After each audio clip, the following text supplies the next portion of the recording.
Martin, thanks for having us down, mate. Much appreciated. Ex-fighter. Yeah. That's a phrase, terminology that people really struggle with. How does it feel? Feels good, mate, to be honest with you. Yeah, I mean, I'll stay involved in boxing in some way, but I won't miss it. I'm saying I won't miss it. I think the natural fighter in me will always kind of miss it in a little way, but yeah, I'm looking forward to retirement. I've put my body through a lot over, the past 14, 15 years, and I'm looking forward to it, mate. I am. It's been an incredible journey, roller coaster up and down. It's all done now, and you know what? It is what it is. But I'm happy, and I enjoyed the ride. And it's when I was when I was fighting, you speak to ex-pros and you say, "Listen, your key will go like that," yeah, and you think, nah, it doesn't. And when you do finally hang them up, you look back and you think it did go like that. It's flew. But it's been a good ride, mate, and I'm grateful for it. And yeah, I've really enjoyed it. Three things that fighters notoriously struggle with. One is the change in routine from no longer having training camps. How long do you anticipate any kind of problems with the transition into civilian life and routine life? No, because I mean, I've always been, big family man, so they've always been the most important thing for me. But I have always 100% dedicated to boxing. Now, a couple of years ago, I lost the obsession with winning the world title. After that loss against Ndam, I lost the obsession with winning the world title, and it was like quite, it made me feel good. It was quite liberating, and the kind of like the stress and the pressure was gone, and any fight then was a bonus. So from then on, I kind of was settling back into civilian life, so to speak. So I've had a kind of 2 years really. And obviously with everything that's gone on this year, I've had kind of like 2 years of getting used to it. So there's nothing feels strange about not having to get up and go to the gym every day and put my body through through a lot. What about the buzz of fight night? How's that going to be hard to accept not having that? Yeah, I mean, yeah, it is. But there's this is one thing I won't miss about it. Not the buzz about the fight, but the stresses. The stress of that, a fight camp, the stresses you get, the stress of fight week, thinking that you're going to get ill or having a little niggle and, your weight and all them little stresses, I won't miss. I mean, you'll never be able to top the buzz of fight night, especially if you're winning your winning style. But yeah, I mean, like I've done a little bit of corner work over the past couple of years, and the feelings I've got from them. But when Rocky Fielding went over Germany, won that world title. The feeling in that corner was unreal. When mate of mine, Diego Costa, he won that ultimate. No, he was doing the Ultimate Boxer, but he was in that prize fighter competition last year. Forget what it was called now, but he was in that. And he won it last December. Was in his corner for that. The feeling for that, unreal. Do you know what I mean? So I'll never get that own feeling for me back personally, but like I will feel it myself, but I will get it, in corners of fighters that I'm going to train and be there with. And what about the identity that all this time you've been Martin Murray, a world-class boxer, now you're... Oh, that's big. Yeah. Your words, not mine. Yeah. It's what it is. It doesn't. There's always been more to life than boxing for me, my family, and for years, I got somewhere and someone had asked me my job, and I'd never tell them I was a professional fighter. I'd tell them I was a builder. So it's not what I'm trying to get around to saying is it's not really been a big thing for me to be a professional fighter. It's just been a job. It's been a passion. Don't get me wrong, but it's been a job. And it served its purpose. Now it's just on to the next chapter. Have you ever been a builder? Yeah, I have. Yeah. I've done all kinds of jobs over years. But yeah, I've done worked on a couple of building sites. So obviously, people know that you've had numerous shots at the world title, and you've done okay. I would say it's fair to say you've done okay out of boxing. You're probably in the top 1 or 2% in terms of people who've done all right out of boxing. It's how far are we from where you grew up now, where you live now? About 8 miles, so not too far. So Gem, like, she's from Warrington, so grew up in St Helens all my life, and met Gem, and then we moved to Wigan because I needed to get, just before I turned pro, I moved to Wigan because I needed to get out of the area. I just needed kind of like a clean break, and then we lived in Wigan for a year, and then we moved to Warrington, and we've been here since. When did you start to get interested in boxing? Interested pro or just in general? No, in general. It's kind of always been, it's always been in the family. Like my father, my granddad, he was the secretary of my amateur club, and his best mate John Chisnall, there's a picture of him up on wall there, was my amateur coach, and he used to take me up the gym when, you know, I think I first went up when I was 7. But even before then, there's old videos what my father's got of us with boxing gloves on, you know, 2, 3. There's always been a pair of boxing gloves in family. So you could say, I suppose, I was destined to be a boxer. But yeah, kind of went to the gym when I was 7, and then went properly then at 10, and then obviously started fighting at 11. What did your mum and dad do? What do you mean? What did they do work-wise? Yes, yeah. Well, my mum's had a few jobs, so I worked hard, but back then she was a stay-at-home mum. Obviously, she had 4, what would they have been? 4 kids under 9. And my dad back then was a different person, like me. He was a different. Was he a scally? He was a scally, my dad. Yeah, yeah. He was a different person back then to what he is now. You know, he's doing really well, my dad now, and you know, I'm dead proud of him. But back then, back in the day, he was a bit of a scally. Got into a bit of trouble. So yeah, it was. You know, they didn't drive, not then. And my father, like my granddad, used to come and pick me up, take me to the gym, and then Johnny Chiz then, when I was 10, Johnny Chiz, well, I was a bit younger than 10, but he used to come round on the estate. He used to have this big van. Yeah, like if it was mad, the big rag bus we used to call it. And he used to turn up on the estate, and he used, obviously, get all the kids. He was well known in the area. And like now, you won't get away with it these days, but he used to turn up on the estate and just throw it back of his van. Throw it back of his van and say, go and tell your mum, take it your boxing.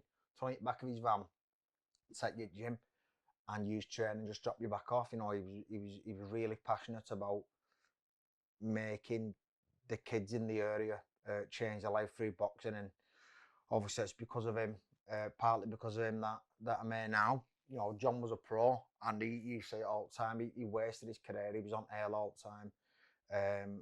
So he was like I said, he was dead passionate, and it's obviously worked. You know, he's there's a couple of his ex-fighters now who's got gyms in St Helens doing exactly what he did. So just without the van.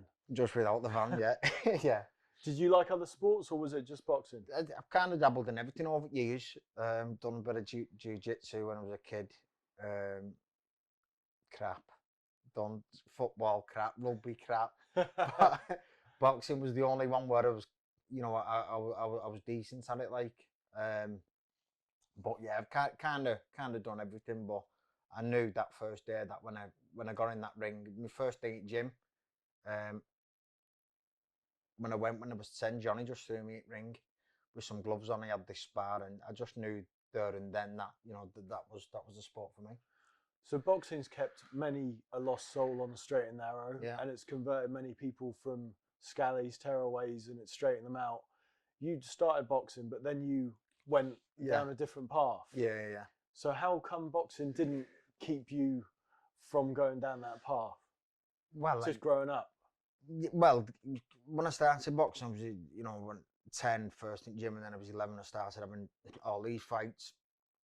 I missed the period that most kids go through when they're 14, 15, and they start, you know, going down park drinking ale and, you know, having a few drinks. And I missed all of me all my life because I was training and fighting.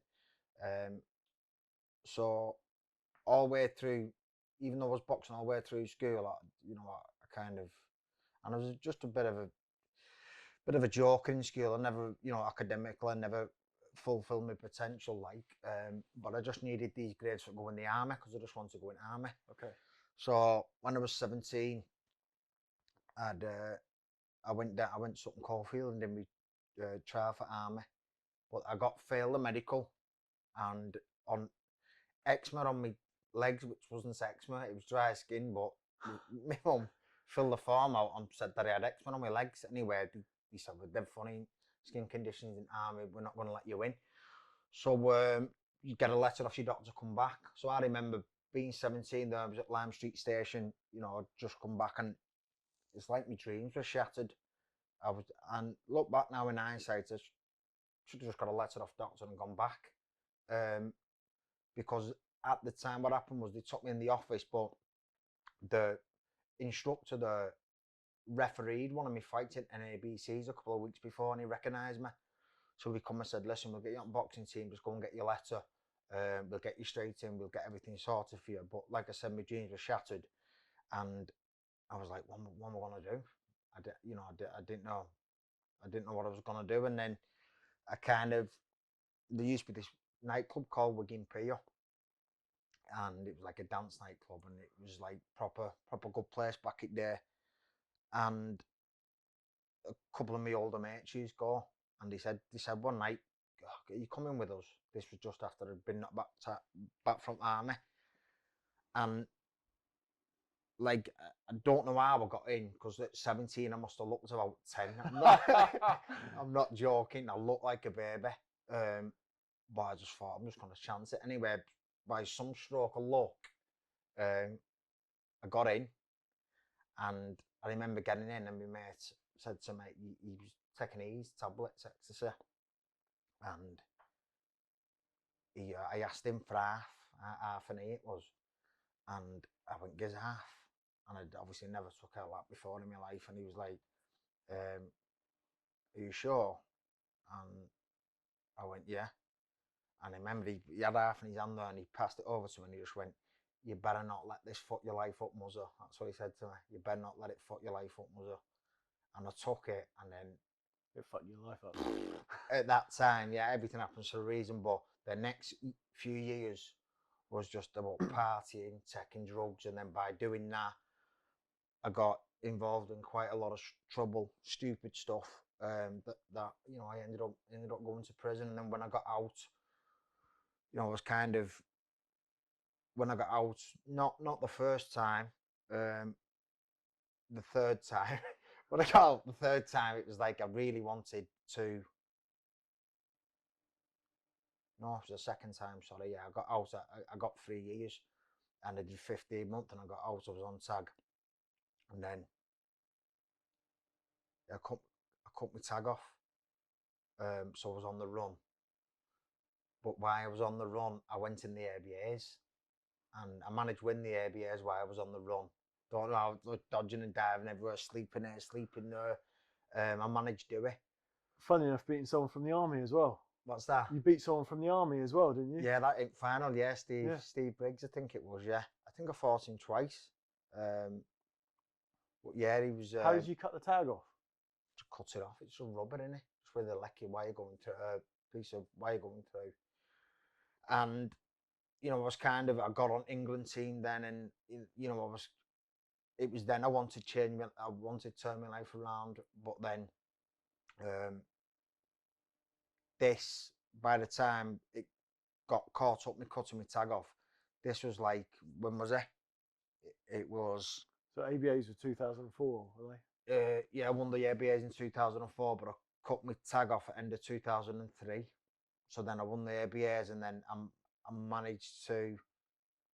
It was the ABAs the year after 2005, and everything was coming back. I was obviously I had a fight in a pizza shop over frozen chips. It was stupid. It wasn't me, but it was my mate over frozen chips, and we had a fight there. So I was wanted for that and cutting my tag off. So then what I'm trying to get now to saying is, when I kind of focused my life and realised what I wanted to do, it was always the past coming up catching me, and that's how it played out for the past couple of years then, because he only turned pro in 2007. Yeah, because you fast forwarded through a chunk of that. I mean, according to Sinner and Saint, your autobiography said here Murray was drawn into a life fueled with drugs, alcohol, and street fighting. Yeah. So that was what, sort of 2000 to 2005 ish, or maybe a little bit before that. Yeah. Yeah. I suppose now, like where you are in life now, and as a family man and stuff, it's probably like looking back on someone else's life, isn't it? It feels weird, feels strange. You know, when I spoke with Paul Zanna when we did my book a couple of years ago, it was weird trying to kind of obviously think back. Don't get me wrong, I had some good times. I did. We had some laughs, and you know, we had some good times, but it just feels like it was someone different. It just feels like it wasn't me. And I look back, and obviously there's most of it did just being a lad and just having a laugh, and it was all tongue in cheek, and it wasn't bad stuff. But there's some stuff like I'm deeply ashamed of, and you know, I'll never be able to share the guilt of that. So by 24, you'd done 4 jail sentences, one of them in Cyprus. What happened in Cyprus? Well, what didn't happen in Cyprus? Yeah, well, at the time, like I had a Peasy Crossing St Helens. He had this flat, yeah. So there was 6 of us in our house we grew up in, 3 bedrooms. So there's my mum and dad obviously in theirs. I was Katie, the only girl in hers, and there was 3 brothers in one room. Me, I was Danny and Ricky. I'm oldest kid, oldest child, and I just wanted to get out and needed my own space. I started going out partying, so we ended up getting this flat in Peasy Cross. I was 18, and at the time, Birch, he was my best friend, and Steve Birch was the top amateur Steve. I think he won silver at Commonwealth Games, Manchester. Top fighter. And Craig Lyon, again England international, John Lyon's lad, who John ended up training me years later at Wigan, the last stage of my career. And Steve lived directly above me in this flat, so he was like going to flying all over the world, fighting for England, knuckling down, and underneath I was like just at a proper party flat. It was running riot. It was ridiculous, honestly. The party was just going on 24/7. It was crazy times, but this one day Steve was telling me he was going away, and I just kind of thought, because I was kind of off my head and not really with it, it just went over my head. And then I just remember going up to his flat one night, and he was there with Craig and another one of our old mates who I'm not pally with now, but I won't go into that story. But they were just saying, "Oh, I can't wait, we're going away tomorrow." And I was like, "Where are you going?" Like, "We're going Iron Apple." So I was like gutted. I look back now and I think, wow. But I remember staying up all night. I was obviously on drugs. I remember just staying up all night on my own in my flat. And I booked this holiday on teletext. Teletext. So I booked the holiday on teletext, booked a separate flight with him. And then went over there. Obviously, I wasn't in the right mindset with how I was being. Went over there, joined him, and then ended up buying a load of drugs over there, loads of ecstasy, and yeah, we got raided by Cypriot police. Was on run for. I wasn't in at the time. I was out, and so I was on run for a few days, and then went and handed myself in. Then so ended up me and this other lad in. Yeah, we got 45 days. What was it like in there, in that prison? Yeah, it was an eye opener. Obviously, I was only 18. Yeah, there was 12 people in a cell, so there was 6 bunk beds.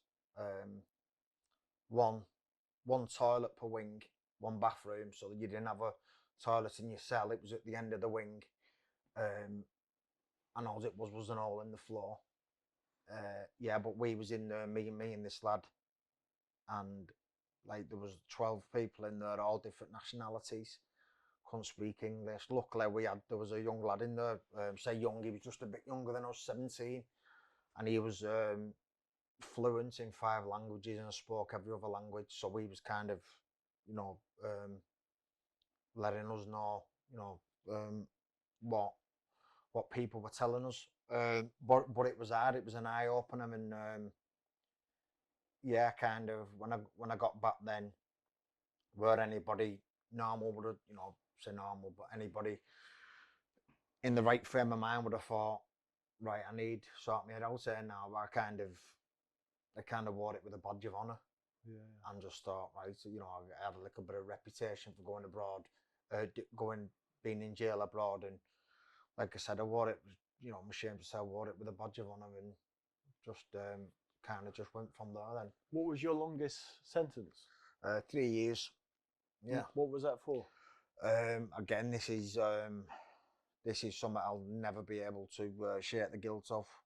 It was street robbery. I didn't know I did it for one.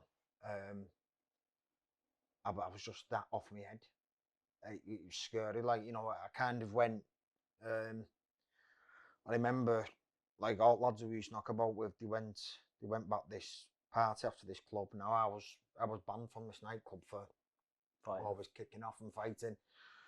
And then they all went back to this party after, but at this girl's house. God knows who she is, in Wigan, but they all went back, and she said I wasn't invited because he had a bad reputation, so I didn't go. So I stayed home, stayed out and about, you know, going to my own little parties and houses, and had a few drinks and everything else. And then I just remember getting to this house where we used to always go back after parties, and I remember going up to this house, and the car was kind of parked on the curb, and there was 2 people in there, 2 lads in there asleep, like flat out. And I went into this into this house, and everybody's there. They were like loads of them, like spaced out, you know, asleep, off their head basically. And I said, "What's going on here?" Like, they was in a mess, and they said they'd been on like GHB, you know, it's like the date rape drug type thing, innit? Yeah. They'd been on GHB, and there was a bottle of it there, and I just drank it. And then the next few hours, then I just didn't have a clue what went on. And it turns out, in this mental state that I was in, like on this, I'd kind of just street robbed 3 kids. Yeah, just honestly, the guilt, and the embarrassment and shame of that, I'll never be able to get over it. But yeah, got 3 years for it, and rightly so. You know, I kind of look back and I just wish they'd have all just battered me if they could have done. But you know what I mean, it'd have been better than obviously doing not the jail, but just the fact that I actually did it. You know what I mean? Was jail a hard time? No, it's jail, innit? I wouldn't know. I'd say.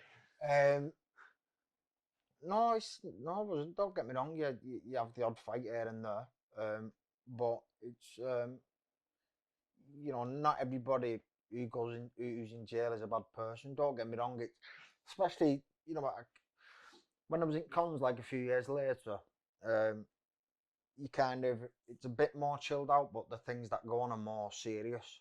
Do you know, if that makes sense? You know, the kind of fights and what happens is a lot more serious. But in the like the youth prison, the YPs, it's just full of testosterone. Everybody's young, wild, mad. So it's wild. Do you know what I mean? Prove themselves and stuff. Yeah. So there's a lot of fights going on, but I'd never really. Don't get me wrong. I had the odd 1 or 2, but I was never really like that. I'm not. I know I've kind of done all that in my past, and I've been a boxer, but I'm not a fighter by nature. Do you know what I mean?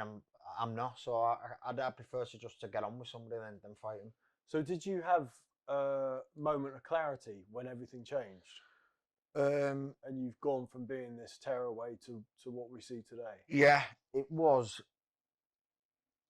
when I was on about earlier, when I got sent down 2005.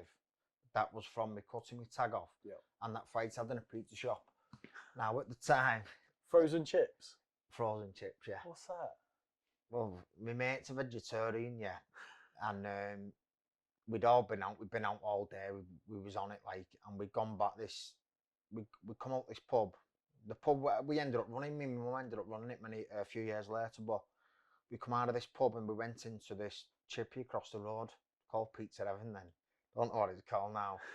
But we walked into this pub and into this fast food place and obviously got some food. And my mate ordered frozen.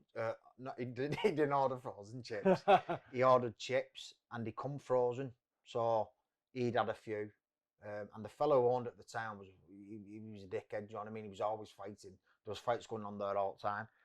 And my mate bit into it. See, it was frozen. He had a bottle of WKD, so we just launched it in the back, but it went in fryers, and then everything went up, So and then you blew up a chip shop. well, I didn't. But then his drivers come out, and there was a big mad fight outside. He was trying to sort it out anyway. It didn't.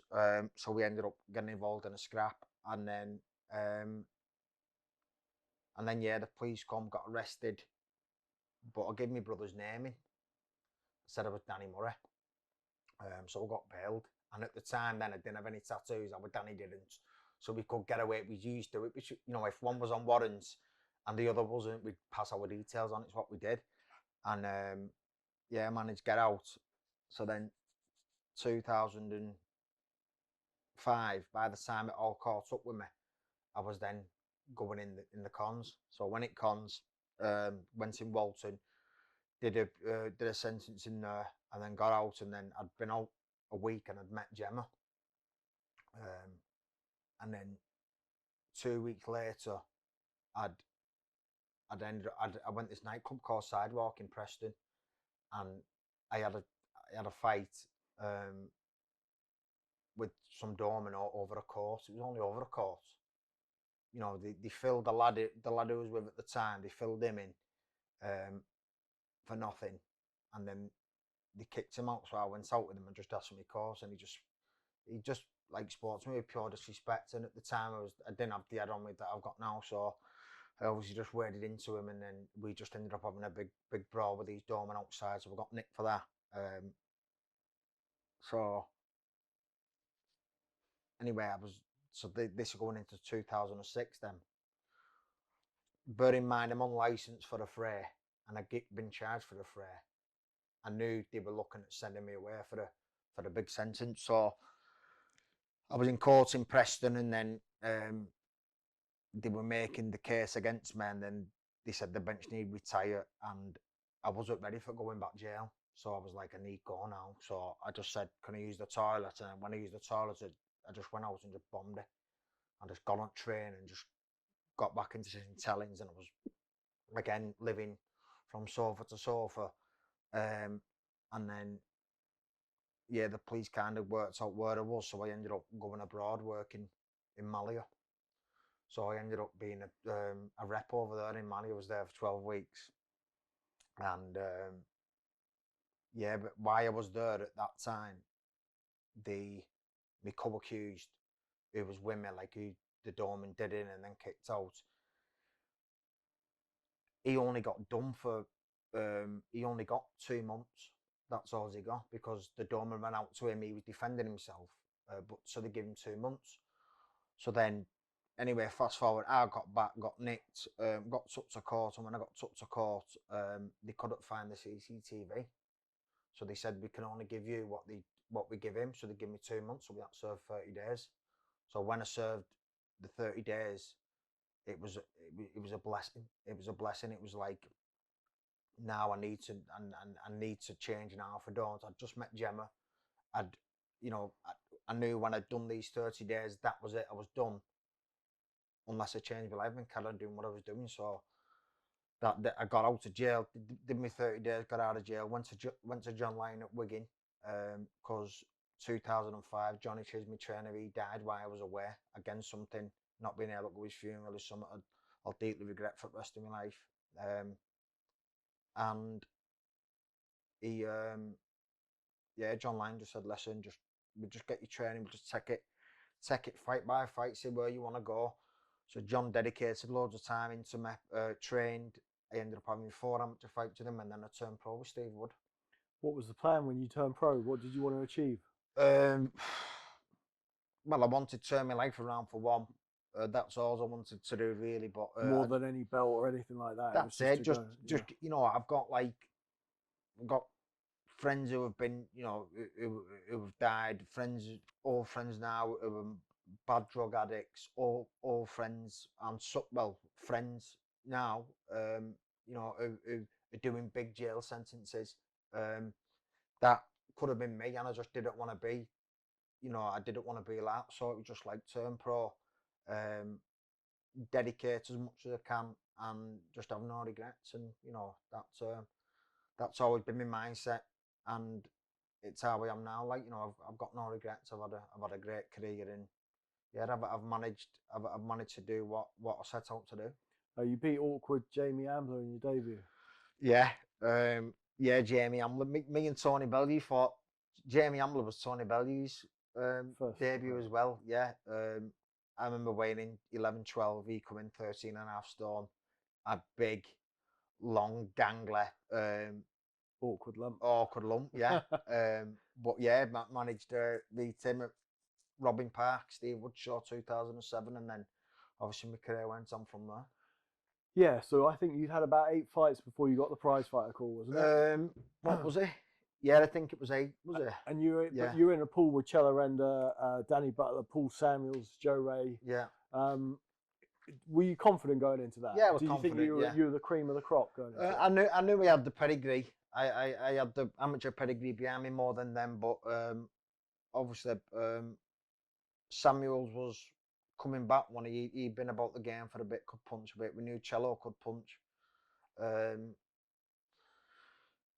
Didn't know how to Joe Ray. Danny Butler just awkward in the way he fights.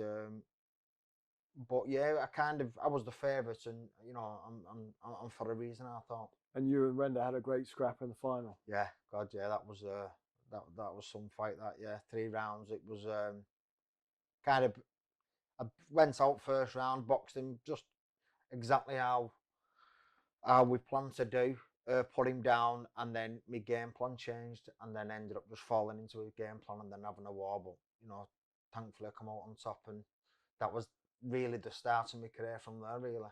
Funny, really. Prize fighters quite a divisive thing, isn't it? Some people loved it, some people hated it. Some of them were great, some of them were lousy. Yeah. What was your take? Like, do you think it's something that they could bring back in small doses now? I think it was obviously good for me. Yeah, it was a real launch pad, wasn't it? Yeah, launch pad, yeah. Good for Rocky, did the same for him. So I can't say it's a bad thing. It does, you know, I can say it personally that it launched my career, really.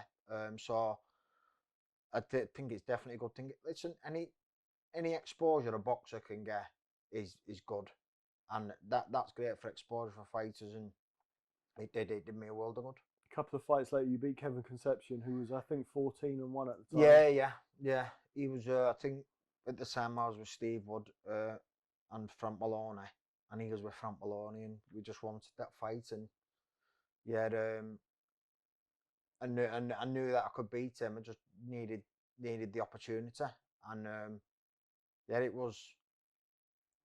Yeah, was it round 2 or 3? It was, wasn't it? I think it was the second. Yeah. But then you fought quite a few sort of imports. There was Kaminsky, there was, I'm going to butcher the name now, but Jordan Ashby, and that was in Stoke on the Scott Lawton. That was an hard fight, that. I was about to say, was it me, or was that a really hard fight? That was an hard fight. I covered that fight, I remember that. 6 rounds, in Stoke, wasn't it? Yeah. Remember, it was snowing bad when it was was it February? Yeah, it was, yeah. I graphed that. Remember, I think he had, you know, Philip Fondue, who does all international fighters. I think he was 19-1 at the time, and not loads of them out. The record, the record might not be right there when I'm saying, but it's there or thereabouts. He was. Don't know if he had 1 defeat or 1 draw, but he'd knocked loads of them out, and we looked to be 44. He's not really fought anybody. We'd seen him fight, and against this fight, his only defeat against Kodzo, I think his name was, some Russian. And we looked at him, we thought, yeah, he's good. He's a good fighter, but we can beat him.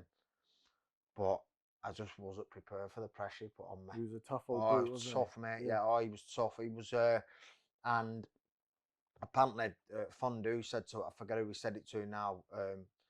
He said it's come too early, this fight for Murray. He said he's a good kid, this kid. But yeah, it was an hard fight. Managed to pull out from somewhere, and I think the scoring was right. I think it was about 4 rounds to 2. But it was an hard fight, and he ended up fighting Macklin a few years later then. But yeah, good fight. And then since I've kind of kept an eye on him over the years, he ended up going dead heavy. Just fighting here and there, but he was a good fighter. You mentioned Steve Wood there. You've gone from Steve Wood to Hattons by this point. Yeah. What was it like being part of Hattons? Yeah, it was good. It was a busy stable at the time. Yeah, it was busy. Yeah, it was exciting times at the time because he just kind of not took over, but he was new on scene. Had the Sky deal. He was snapping up loads of fighters, so it was exciting times. And it was good to be a part of his stable, and it was exciting for me knowing that, I was kind of going to be on a Sky show.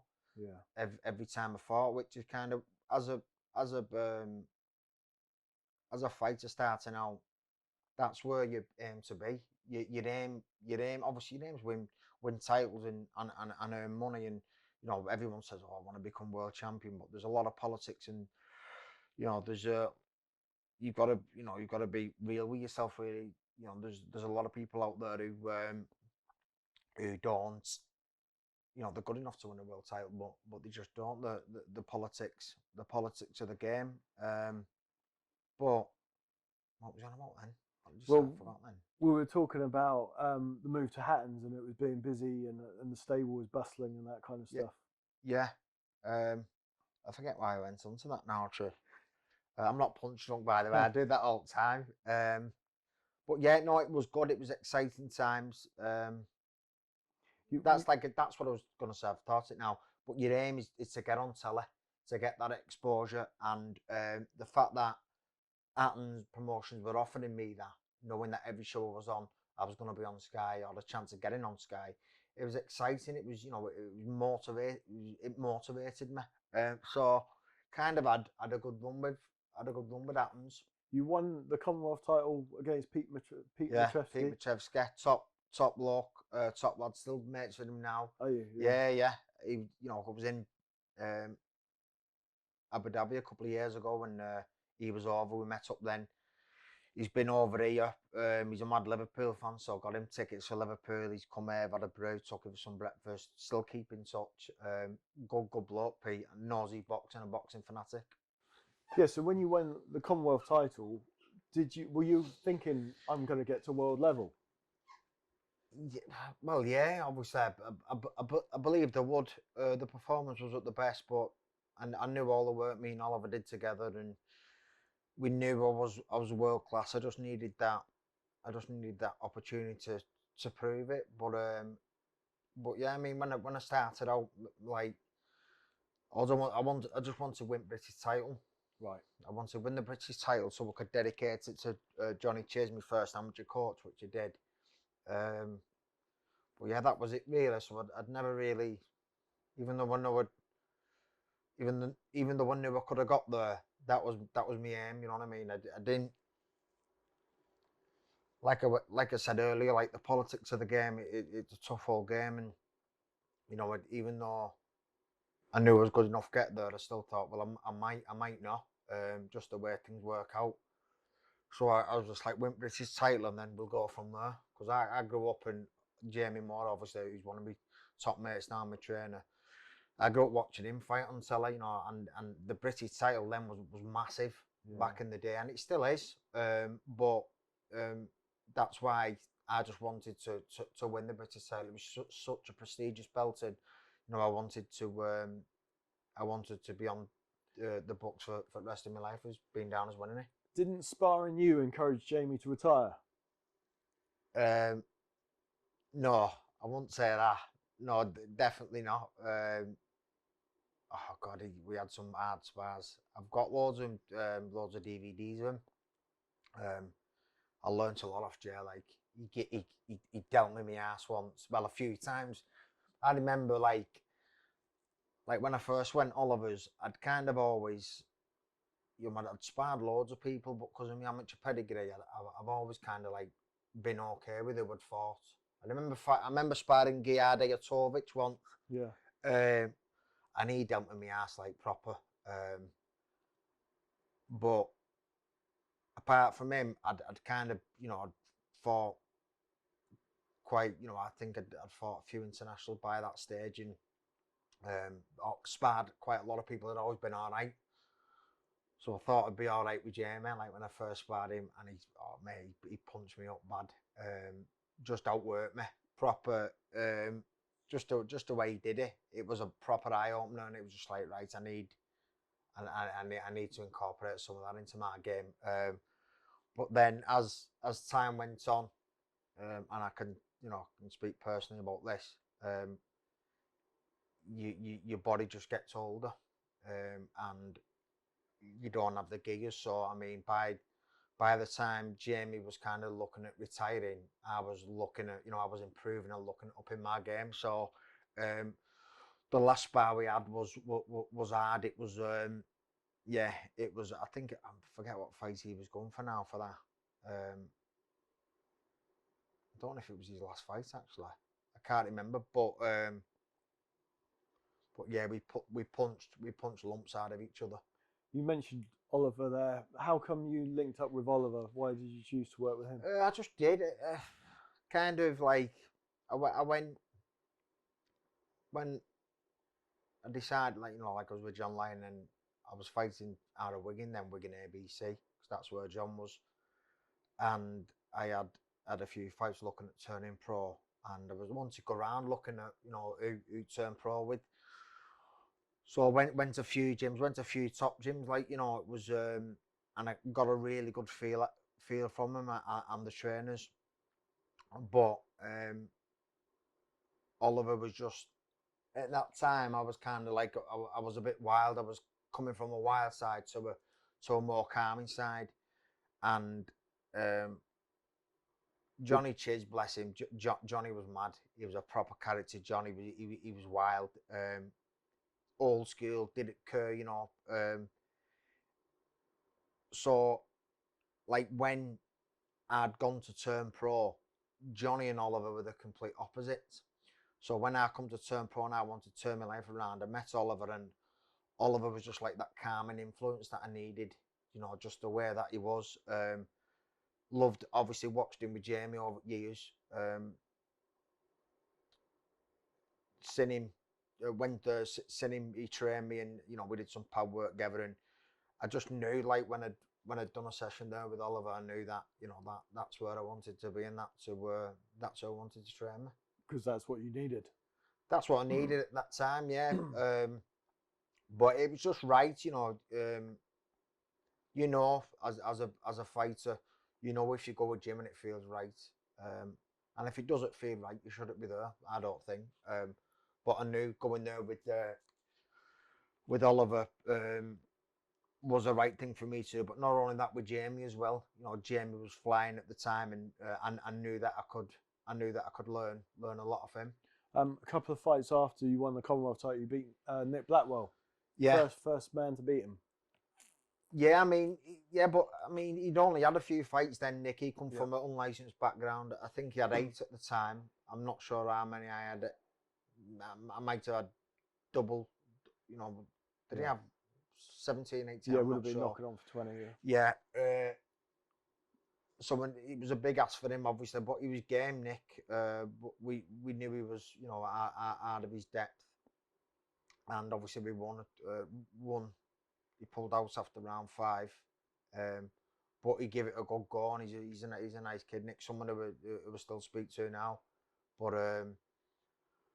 but yeah, it was it was a chance for me to get my hands up pretty tight. But at the time, he was the only person who was there decent for me to fight. Like, there was like Darren Barker, Matthew Macklin.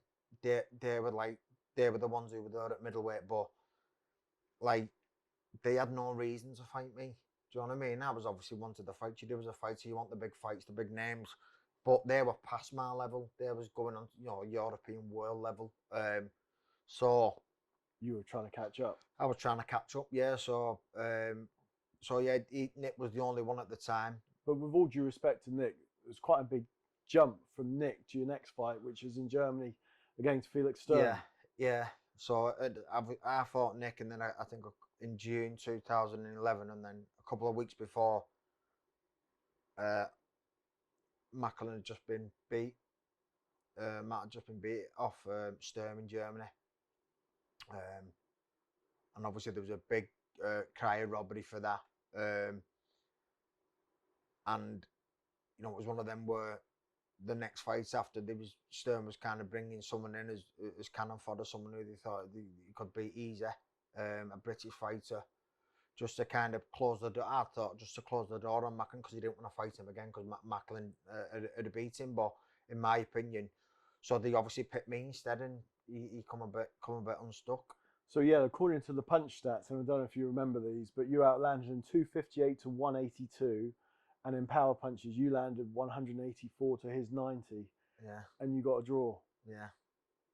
So Germany corrupting it boxing.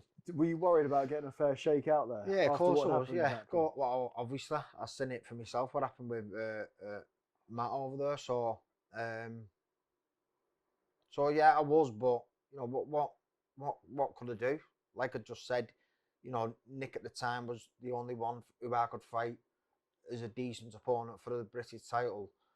What else was I meant to do? I couldn't get the fights, and rightly so, because of for Barker and Macklin. So, this fight come from me abroad, and it was a massive jump from fighting Nick Blackwell to fighting Felix Sturm. But I had to take it. I wanted the chance to prove that I belonged at world level, and this was my chance. And I kind of needed maybe like a European title fight beforehand. Yeah, that sort of level. That would have been ideal.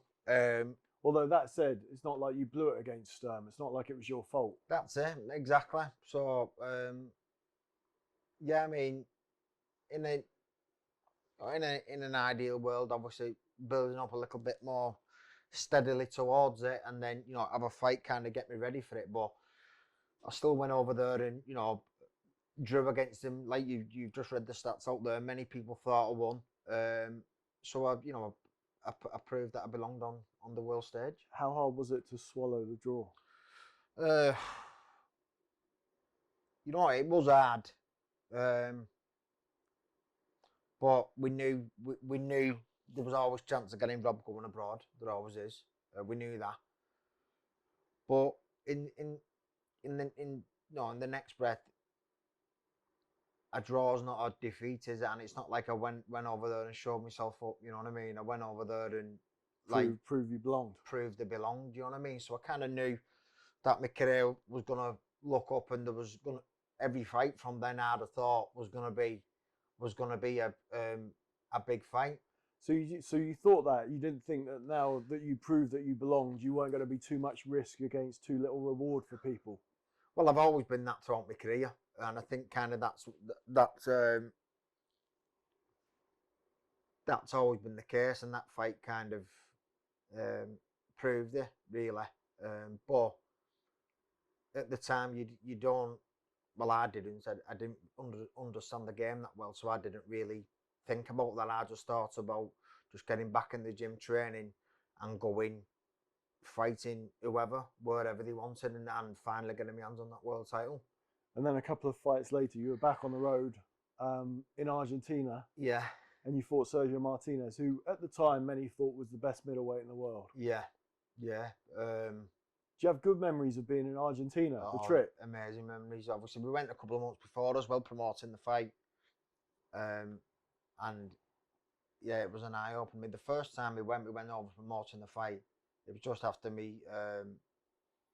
I beat Navarro on Rick Hatton's undercard on his last fight, and we flew over to Argentina. It was all exciting times. Like I'd been over when I went over to and fought Sturm. Like we got picked up in this big stretch limo, and then you'd driving through Germany and there's big billboards of Ewan Sturm on, everywhere, and that was like an eye opener for me. But it didn't prepare me for like Martinez, like he's a national hero. Do you know what I mean? It was like proper idol, isn't idol. They love him. So we kind of were over there, and I just didn't anticipate how much of a celebrity over there he actually was. Because I'm just going off the top of my head here, but they brought you over as like a farewell, and it was like his sort of almost like a homecoming, but I think it was going to be his last fight. That's exactly what it was. So they brought him over. They brought me over.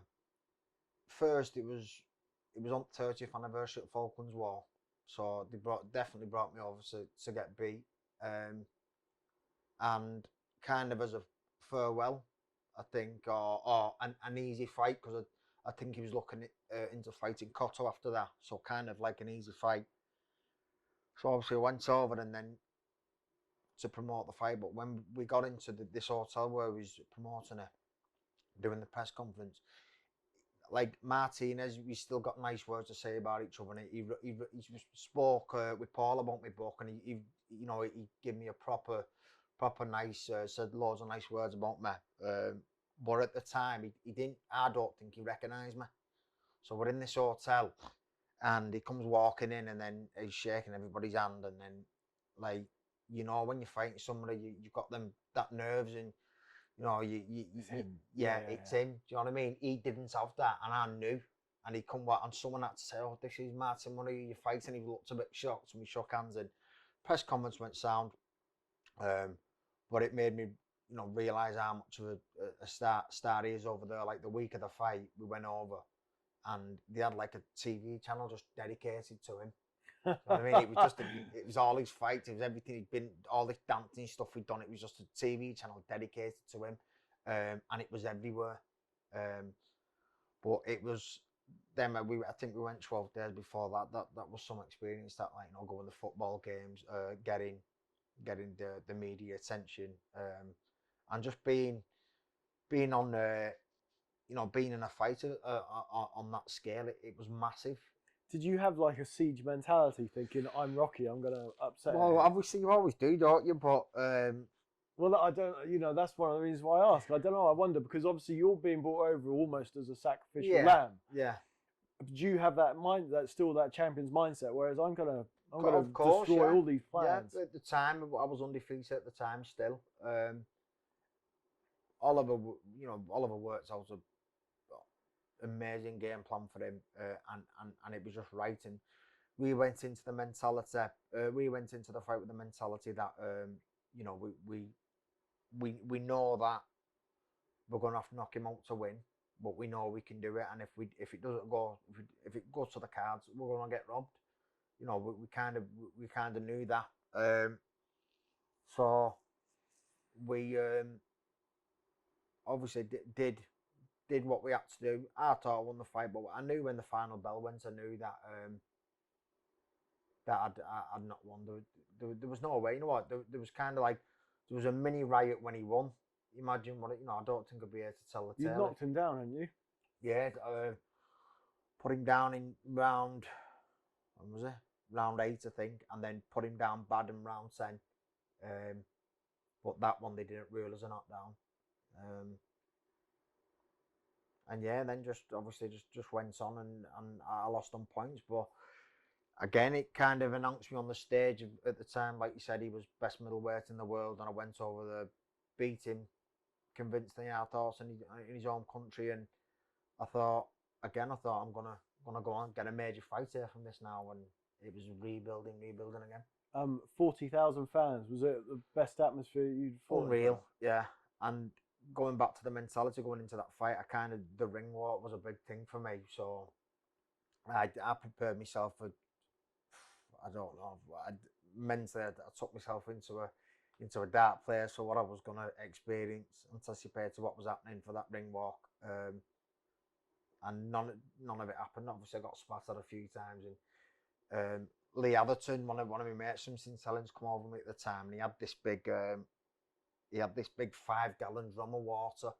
So they're all coming over, all Argentinians just trying to get to me while they're doing this ring walk, and I'm sure they did it on purpose. They took me the longest way. They took me through everywhere, honestly, and the crowd were in us, and I kept a few times they had to put my hand in front of the camera because I was close to butting it. But Lee had this big drum, and he just honestly, you should have seen him just going round, just whacking them all out the way.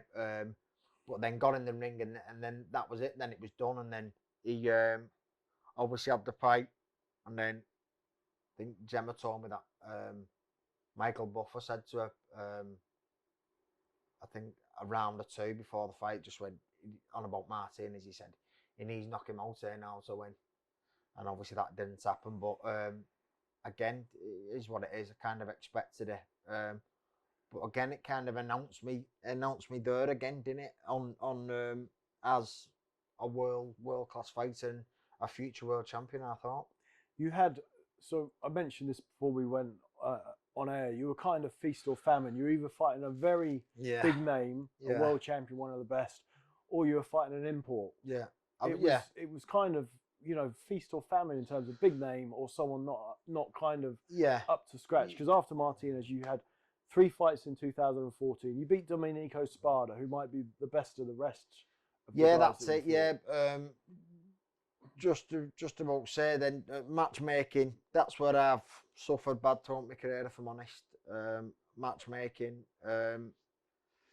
Rodney Byrne was with the Golden Gloves. He matched me well. He kind of gave me a plan of what was happening, which was good. But even that was a 3-fight micro plan, wasn't it? Yeah, it was. I mean, we knew the last fight was going to be Golovkin, but the amount of fighters we tried to get beforehand, we just couldn't get them. We tried to get some top fighters. We tried to get, at the time, Marco Antonio Rubio. We tried to get Lemieux.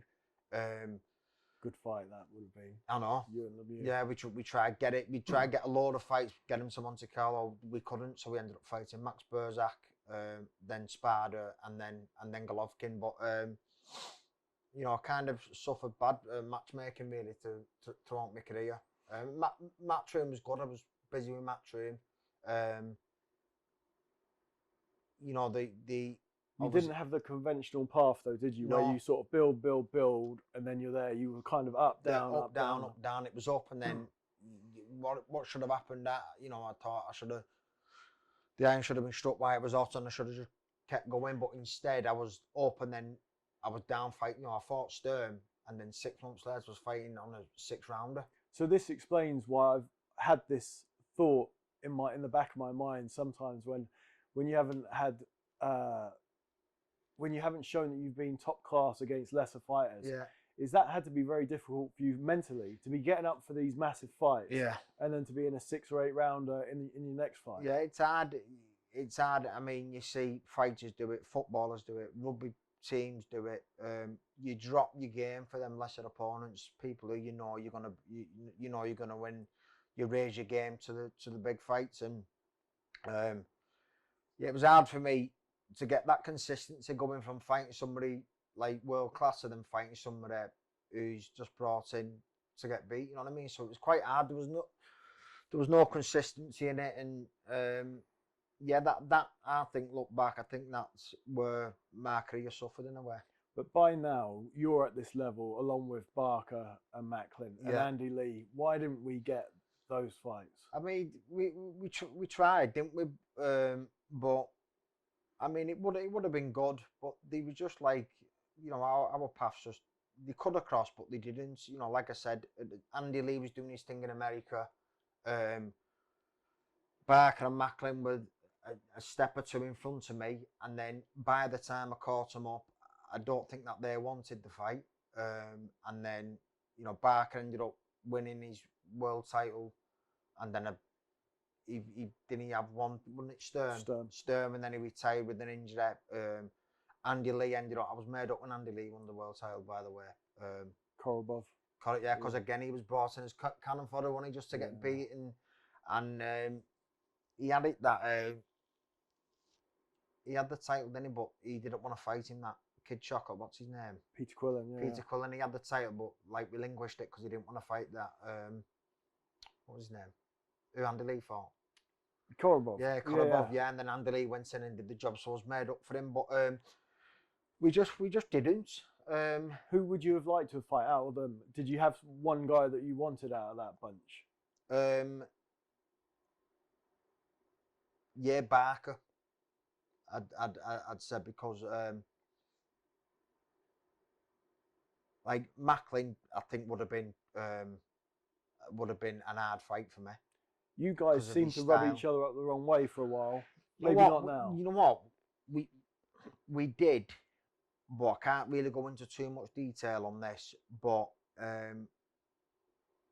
it's something I regret, you know, and the reason being, I won't mention his name, but I had someone in my ear all the time about him, just chatting pure shit about him. Yeah, that wasn't true.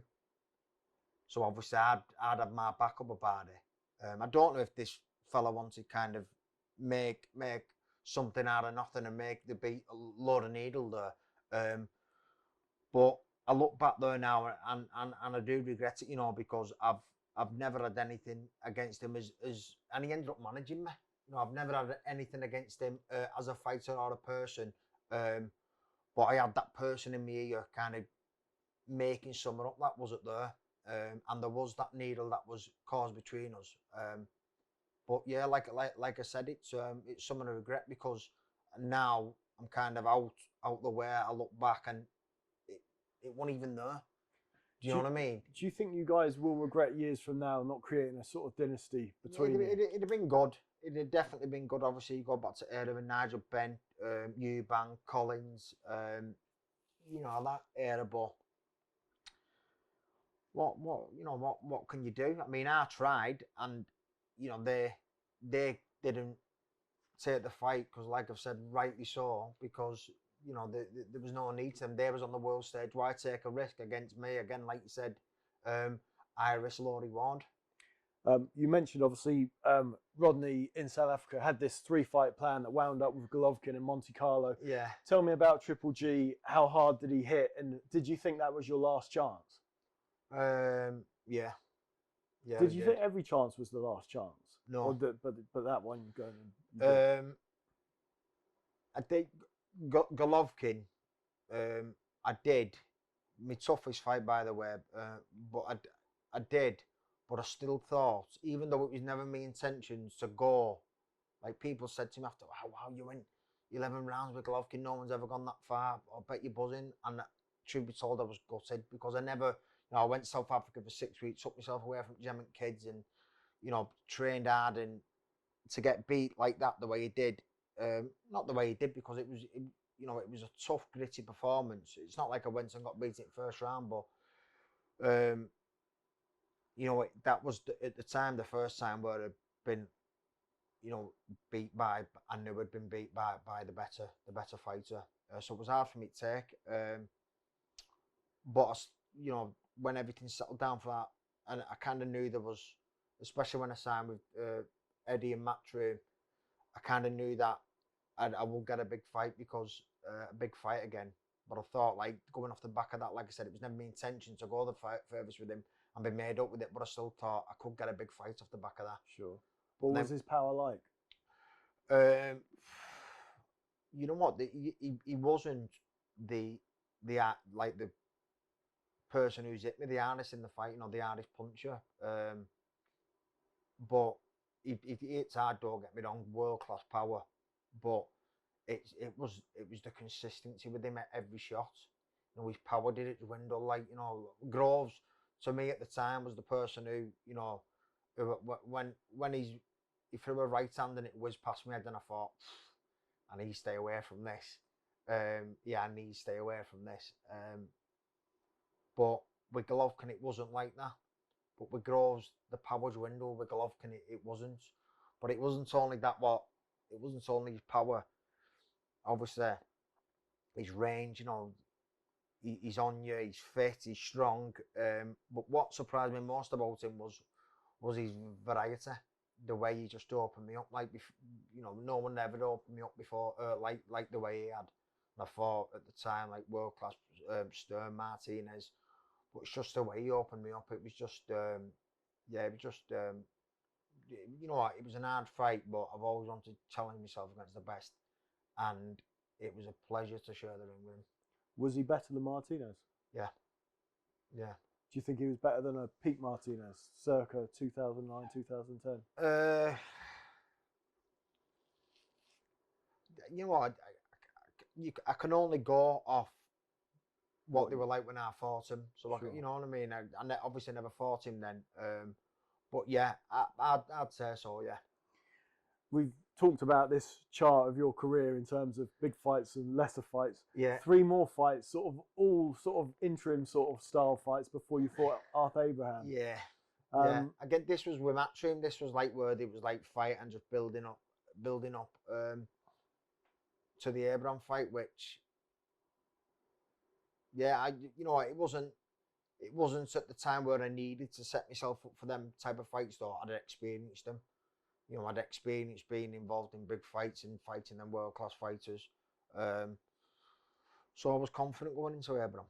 Up at super middle? Up at super middle, yeah. Like, I've never been the biggest super middle. I've always been a big middle, but never been the biggest super middle. But yeah, and I mean, I knew he was going to be big. He was a naturally middle himself, but he obviously filled out a lot more into super middle. I made the weight too easy, but I kind of knew me opportunities and chances dried up at middleweight, so it was up to super then for the next part of my career. How good was Abraham? Good as in, like, you mean just he was he solid, world class, but solid, below Martinez? Yeah, solid he was. Obviously he wasn't what he was at middleweight. I'm glad I didn't fight him at middleweight. He was a formidable force at middleweight. You know, same old German fighter, I think.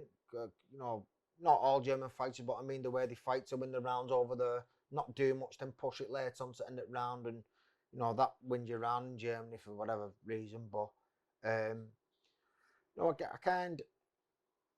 he had good power, so we knew we had to stay away from that. I thought his range, he was quite cute with his ranges, with his little lean backs and, you know, his little movements. But I thought that fight, you know, I thought that I won it, but I thought that I left it too close to call in Germany. It was the only fight where I didn't leave it all in ring, and I look back and I regret that. But yeah, having said that, I still thought I'd won the fight. But that was the fight when I thought, then that's it, my chance have gone. That was when I thought I'm not going to get another chance. So you'd fought twice in Germany, once in Argentina, and in Monte Carlo. You thinking I would like just one of these at home? Yeah, well, obviously that would what I've been pushing for years, because, you know, Golovkin was convincing. Abraham, Martinez, and Sturm could have said that I could have got him, but he was abroad. If they'd have been at home, I'd have got him. So I was just thinking, I just want a chance at home. That's all I want, and you know that's what I worked towards, and it finished with Billy Joe. So we obviously mentioned there earlier with Oliver and Jamie. There came a time where obviously Jamie took on. Yeah. How was that in terms of you doing someone who you've been friends with now telling you what to do? No, well, like 2017 was my last fight with Oliver when I fought Gabe Rosado, and then a couple of months later Oliver took ill, so he was still ill. He's still ill in hospital by the time my next fight was, which was on that Super Series undercard of Callum Smith. I was a reserve for that, and I got back off holiday. They offered me this fight, and Oliver was ill, so it was just like it was a natural progression to go with Jamie and with Nigel. Like, Jay'd always been there for me throughout my career. You know, obviously sparred him, learned a lot off him, but he'd always been there to give me advice throughout my career. We used to go, you know, before he used to train, we used to go and meet up for a coffee and have a little chat, and he'd always been there, so it was a natural progression to go with him at VIP. And yeah, I was with Jay. Then Oliver come back, you know, when there was a stage where he was okay, just about okay to train, but he was that weak and fragile. You know, at the time, I thought, you know, I made the decision to stay with Jamie because I didn't think it was right putting Oliver through what would have entailed when I just thought he just needed to rest. How hard was it losing Oliver? Oh yeah, it was hard. It was yeah. I'm just about dealing with it now, like managing for Corp. It was tough. It was. You have good days, bad days. It's hard for us all. It was hard, especially the way he went, because I don't want to go too much into it because I'll get a bit upset. But he had so much to give. Do you know what I mean? And he was a good guy. He was a lovely fella. So yeah, it was tough. But yeah, just managing to come to terms with it now. So We'd skipped past, obviously, the Groves fight. Just with Groves, who you said was quite possibly the biggest one-punch hitter that you faced. Why didn't he engage you the same way that he'd engaged Froch and De Gale? Have you ever thought about that? No. I'd no. I don't know. I don't know if it was maybe he's looked at my style and maybe just thought that I was just gonna do what you were gonna do anyway. Yeah, just got get on and dog him, and you know what, that was the plan. As it was with Billy Joe, but that was the plan with Groves. But when and this is no excuse, I was quite ill going into that fight. But when I felt his power, I realised I can't do it. You know, I thought Chudinov did kind of what I was set out to do, where I wanted to dog him, but by doing that, you're taking a lot of punishments, and I think obviously that's why Groves ended up doing Chudinov, because Groves, it's hard. Sooner or later, something's got to give, and it's whether your chin and your body holds up to his power, and you know what, that's why I respect like Carl Fox, what he did, getting up off that shot, and then coming back and doing what he did. You know what I mean? It's yeah, he's got to add some chin in him, but Groves it's hard. So it was kind of like I said, I didn't. The game plan had to change when I got in there, and then I think about round 9 or 10, I got back to the corner, and I'd had a good round the round before, but then Groves ended up catching me, just a right hand that just pierced through my guard, and then it just took my legs away from me. I just remember dipping, but catching myself and come back up, and then I was wobbled then. So Groves was on me, and I remember staggering to that corner. So I'm in the corner, and then Oliver and Frank Hopkins was like, I'm pulling you out. And I was like, oh, please don't pull me out. He's going, no, you've got to pull me out. He's going, Oliver, please just give me one round. And he went, one round, you better show me something. So then I stood up, and then my feet on it, it's like they was on fire. I'm not joking. They were like, it was like they were like electric, like on fire, and my whole body was buzzed. And then I stood up, and then David Airshot from ringside, he said, "Get on him now, George. He's buzzed." And I'm thinking, "Fucking shut up," because that's exactly how I felt. He was spot on as how I felt. I just felt buzzed, and then I just ended up going out, and then I had, we had a free for all them last 3 rounds, and kind of had Groves going a little bit, then he had me going in, and yeah, it turned out the last 3 rounds was the fight I think that most people expected it to be, but yeah, it was an hard fight, and the right man won at the time. I've done this podcast with George. He had some brilliant sparring stories from Callum Johnson and Kessler and loads of people. Who are some of the better guys that you've sparred? Sparring? Oh, God. Can't think off the top of my head. Can't think, Tris. Sparred a lot of people. Again, I'm not punched, my head's not gone, but God, I'm trying to think. No, mate, we obviously brought a few sparring partners in, but there was nothing like no world champions like he had with Kessler. But you never done anything with Froch? Never done anything. They asked me to once, but it wasn't beneficial for me. Sure. Which I thought, what's the point? And you know, I'll say that to any fighters that I've got. Don't get me wrong. There's sparring in learning. You need them hard spars that show you what you're made out of and whether you've got it in there. But I just think for taking any necessary punishment for that doesn't benefit you, I don't think it's a good idea. So yeah, no, they offered, but we didn't take it. Mate, I can't think, but Do you ever go and spar Gallagher's guys? no, never sparred Gallagher's guys. No, all Gallagher's lads. Never sparred them. No. Put you on the spot there, haven't I? Yeah, I can't think, mate. To be honest with you, I think. Well, after Groves, you won 4 on the bounce, including that Gabe Rosado win, and then came that surprise loss to Hassan and Dam in New York, wasn't that? No, that was in London. The winner for and Dam. Okay. Yeah, that was in London. I'm thinking of Callum Smith beating him. That was he was the fight after. Yeah. Yeah, he dismantled him, didn't he? That's right. But the Martin Murray of 4 years earlier would have beaten Hassan and Dam. Yeah, definitely. You know what?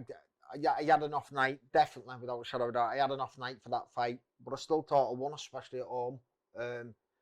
And you know, it was kind of like it hurt me, that fight, a bit, because don't forget, I'd had the 2 pullouts from Billy Joe previous, and that year for me was a shit year. Not only with the pullouts, but you know, I won the WBC silver title or whatever it was off that Garcia who come over, Roberto Garcia, and then it was Endam then, but it was just an off night for me. I just didn't perform.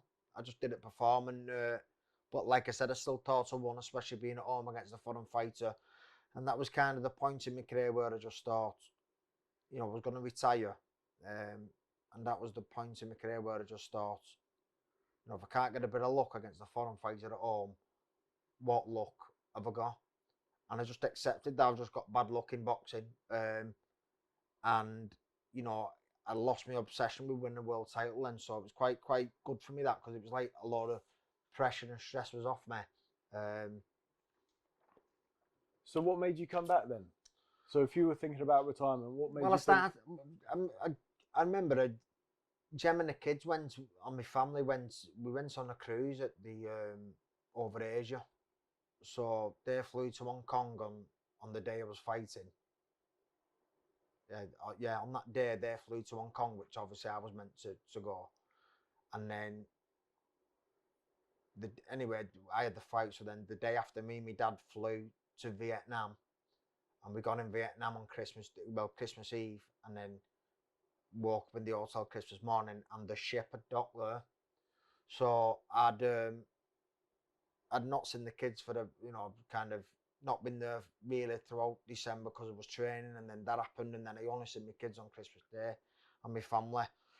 And because I'd just been beat, I didn't feel too good, so didn't have a good holiday, and I dedicated, they say you only get out what you put in, and you know, it's kind of, sometimes it's not always the case. You know, you can dedicate, sometimes you just don't get the lucky breaks, and you know, trained hard and just didn't think I got me reward, so I was a bit deflated, and then come back and I was going to retire, and Jamie come in, we had a coffee, and he's saying, what are you going to do? And I'm going, oh, I don't know, mate. He's like, just see how you go. So I started PTing, and by PT, and I kind of got the love for it back, and then I went to the gym, and then it was just like, oh, see if the fight comes up, and then a fight come up, and then just mediocre fights, like you said, high and low, and again there was another one, and then it finished with Billy Joe. I kind of knew. I'm glad I didn't. I was going to retire, but I'm glad I didn't retire then, because if I'd have retired, I'd have always had that regret that there was definitely still one more in me. And Billy Joe come 2.5 years later than it was meant to. But you know, I knew after the Billy Joe fight, I knew that I'd squared everything I could out of my career. I've got every last fight without it being one fight too many. You know what I mean? I've still got my health. I mean, I carried a couple of injuries, niggles and that over years, but I've still got my health. I've still got my head about me. I've still got my family. And boxing served its purpose for me, so I've done well out of it. It's easy to say that now, a month or so after that fight. It's, you know, several months after when people get the itch, isn't it? Because it's, you know, Yeah, it is. A few months' time, you would be thinking, oh, about now I'll be going back into training camp. Yeah, I think that, but you just, I think, you know, I think ask any fighter when they retire, they just know, and I just know my times now. You know, I've only ever fought like I've gone on, and I just look back at the setback from Martinez, and you go on, because to win a world title, that's it.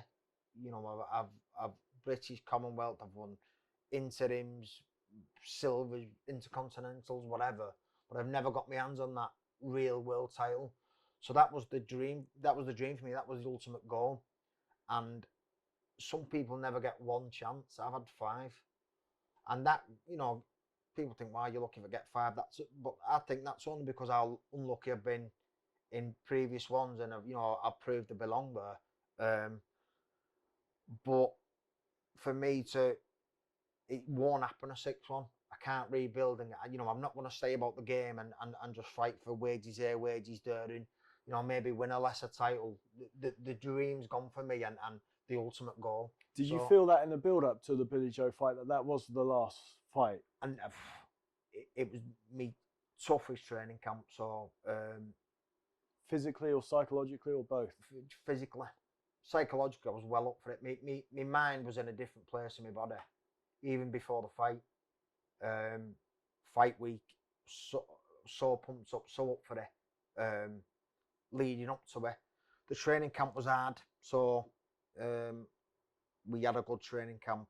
We did a lot of things that we when you're training for a world title, you know the training, and it was there. It was on that level, and it was hard. But what I noticed from this one was the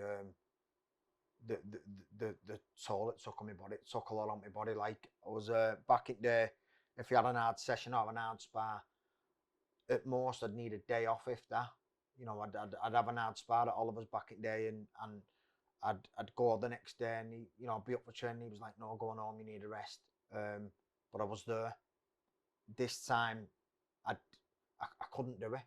There was times where I was taking 5 days off in between sparring sessions and in between hard sessions, and I think Jamie and Nigel they've done a great job these past couple of years of carrying me injuries in my little needles and my age, of getting me round here and there, and making my body recover in between hard sessions. But I knew that it was taking a lot out of my body, and my back went to think about 2 weeks before the fight, and yeah, it was one of them. I'd get it right for sparring, but then it go in sparring, but I didn't feel it, and then it took me another 4 or 5 days to recover, and then I knew it was going to go in the fight, but I was just like, well, I don't feel in sparring, adrenaline, you're not going to feel it. But it went bad in about round 8, I think, and I felt it.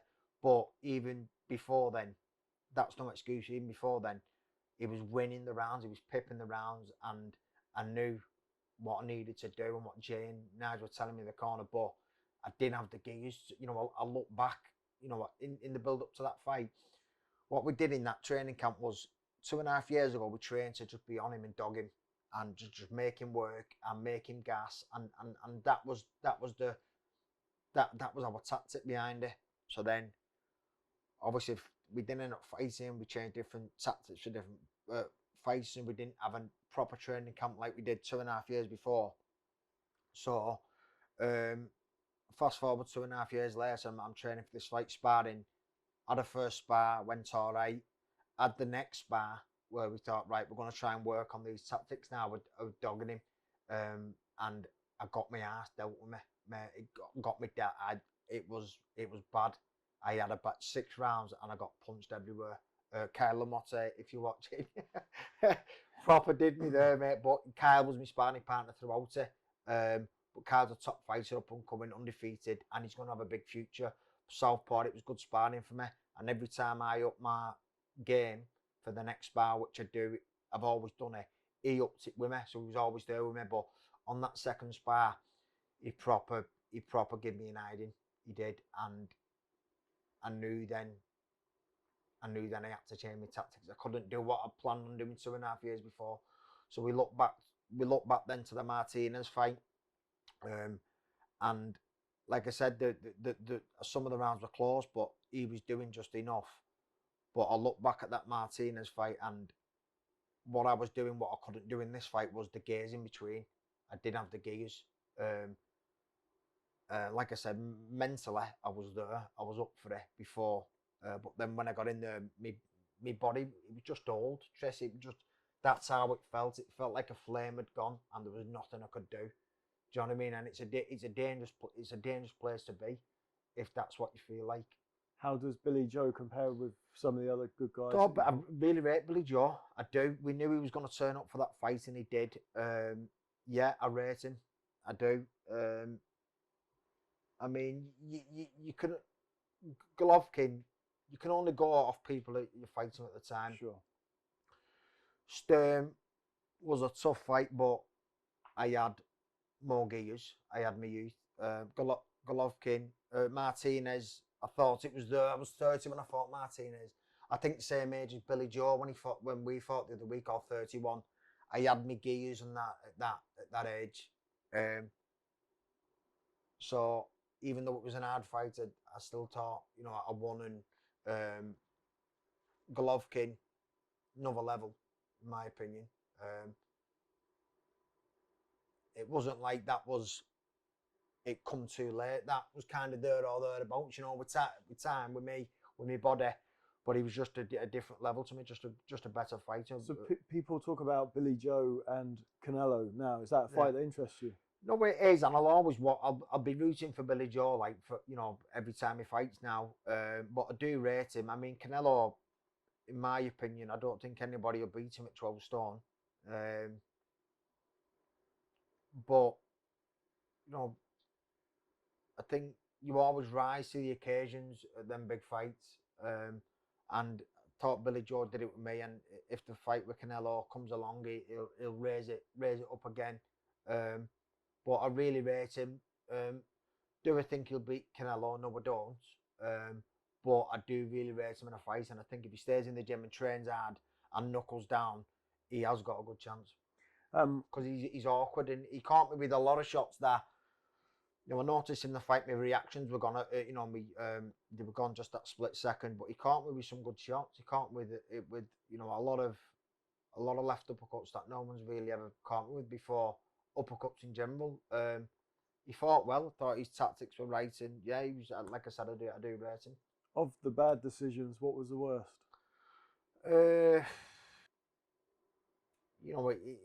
It's hard because the worst for me personally, and people watching this who's boxing fans, they think they're not the worst for them, but for me personally, it was Abraham and Ndam, and it was the worst because, again, I thought I did it with Abraham, but I left it too close to call in Germany, so it was a guilt and regret from my side. Sure. And with Ndam, I thought I did enough to win the fight, but it was enough nice. I didn't fight well. So they was hard for me to take because I knew I wasn't 100%, and I knew I could have given that little bit more. If you could go back to the opening bell of any of your fights, what would it be? The opening bell. Not Golovkin, I guess. No. Oh, you mean revisit the actual fight? Yeah, do it again. Right, I thought you meant what would be nice. If you could go back to it and have it again. Martinez, yeah. In what fight did we see the best of you? I think Martinez was a good show. Like you said, he was considered the best middleweight in the world at that time, and yeah, I think Martinez was a good show. So he had the gears, he had my youth, he had my health, and he had fire in me. Is your career, when you look back on it now, is it mission accomplished? Yeah, like I said, when I started to turn professional, I aimed for British title. So I passed that years ago, but it's accomplished because it's two things. Obviously, I've achieved far more than I ever thought I would. But it's helped turn my life around. You know, it helped turn my life around in a massive way, and it's helped me become the man that I always wanted to be. Do you know what I mean? It's yeah, it's definitely served its purpose, and you know, me, Gem at Kids, which is what I live for. We've got a good life. You know, do we want more? Of course, you know, I'll always want more, but do I need more? No, I don't need more. I've got everything, and yeah, I'm happy. I'm content, and you know, I'm proud of what I've achieved, especially turning pro at 25. After the past I had. And your future is in boxing. Yeah, I'll stay there or thereabouts. Yeah, yeah, I'm definitely going to start training fighters. We've got Oliver's lad Lerone now. He's training with Jamie. He's been training with us and all lads at VIP. That's a great story, isn't it? Oh, great story, yeah. You know, me and Jamie. Is he good? Is he good? He's unreal, yeah. He's, you know, he can fight all different styles. He's such a knowledgeable fighter for his age, and he's got a real good chance, especially with the people he's got looking out for him. You know, not only me and Jamie promised over on his deathbed that we'll always do what we can for him and make sure he gets a fair crack at anything, and we look after him. But he's got other people as well. Don't really want to mention the names, but he's got a lot of people who's looking out for him. So that'll be a great story. But so that what I was trying to get around to saying is I'll always be involved in boxing with Rome. Whether that's just advising him, going helping Jamie train him or whatever, we don't know, but there's him. But I'm going to start training my own fighters as well. And I just want to, I've learned a lot over these years, you know, not just from a training side of things. I learned a hell of a lot off Oliver and off Jamie and Nigel, but I've experienced a lot of things with different promoters, with managers, and you know, there's a lot of advice I could give to new lads starting out. So I mean, I'll definitely stay in the game, and you know, I think I've got a lot to give, and I'm excited about, you know, getting a lad and making him into a champion from myself. So yeah, I'm excited and looking forward to my next few years in boxing. Who's Mad Benny? There, don't know. See. Go on, I've seen you on social media. Yeah, yeah. Benny just one of fellas from like our estate growing up. You know, you've always got that character on your estate growing up, haven't you? And Benny's just always been that guy, and he's a lovely fella. But we fell out for years, like because we just. What, ages ago or recently? Years ago. Okay. We kind of like we'd always like joked about with him as kids, and then we secretly filmed him and put him on YouTube. Me and my old mate Teddy Noonan. Teddy died a few years ago. Lovely fella, and we just used to have the chat with Benny and just watching him do his thing, and we used to put him on YouTube, and then somebody told him, and he believed it, that because he'd been on YouTube, I was a millionaire for me. So he fell out with me. So didn't want to talk to me. And then I managed to persuade him, saying, "Listen, Benny, everybody likes you. You're a lovely fella. Let me just start helping you out and doing a few things." So anyway, people seen him over the past few years. They've grown to love him, and he's just a top guy. We're dead close now. I phoned him the other day. He's back shielding, with coronavirus. But loads of people asking me all the time how he is, and he's good. He's doing really well. He's just about moving to a new flat, and yeah, he's good. He's just a good fella. In order, place you, Andy Lee, Matt Macklin, and Darren Barker. Oh, 1 to 4. 1 to 4. He put me on the spot here. We had to do this when we did that Gloves Are Off. And I suppose it'd be easier to do now you're all retired. Well, yeah, it would, but and it's easier to do those not sat here with you as well. It would, but you kind of go, well, Lee and Barker won world titles, me and Macklin never. Do you know what I mean? So, and you're not going to rate yourself as not number one, are you? And you're not going to put yourself at number 4. Well, there you go. So out of them, I thought Macklin would have beat Barker. I thought Barker would have beat Lee, and I thought Lee would have beat Macklin. And you thought you would have beaten all of them. Well, of course, yeah. But they're going to say the same thing about me. But yeah, I think it was that's why it was sad it didn't happen, because there was always that match, you know, different fights, different styles. That's why everyone wanted it. I know. Styles, yeah. personalities, the whole mix was there, wasn't it? I know, it was a shame. It was a shame, but it's just one of them things that never happened. I've got some questions from some subscribers here. Quick Right. fire. Stuart Ellis, did you feel like quitting the sport after the defeat to Sturm, given how rotten the result was? Also, was GGG the hardest punch you faced? Oh yeah. No, I didn't. You know, like we touched on, I was gutted, but it was me announcing myself on the world stage, so I knew I was going to get another opportunity. So I didn't feel like quitting it. If anything, I just felt like the opposite. I felt like now was the time to work even harder, and that's what I did.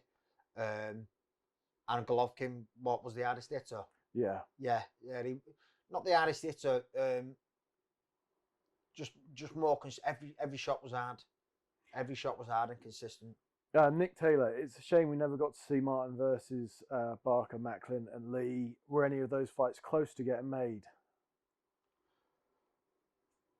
No, I didn't. Well, on your part, I know Barker and Macklin were close, weren't they? Barker and Macklin were close. I remember before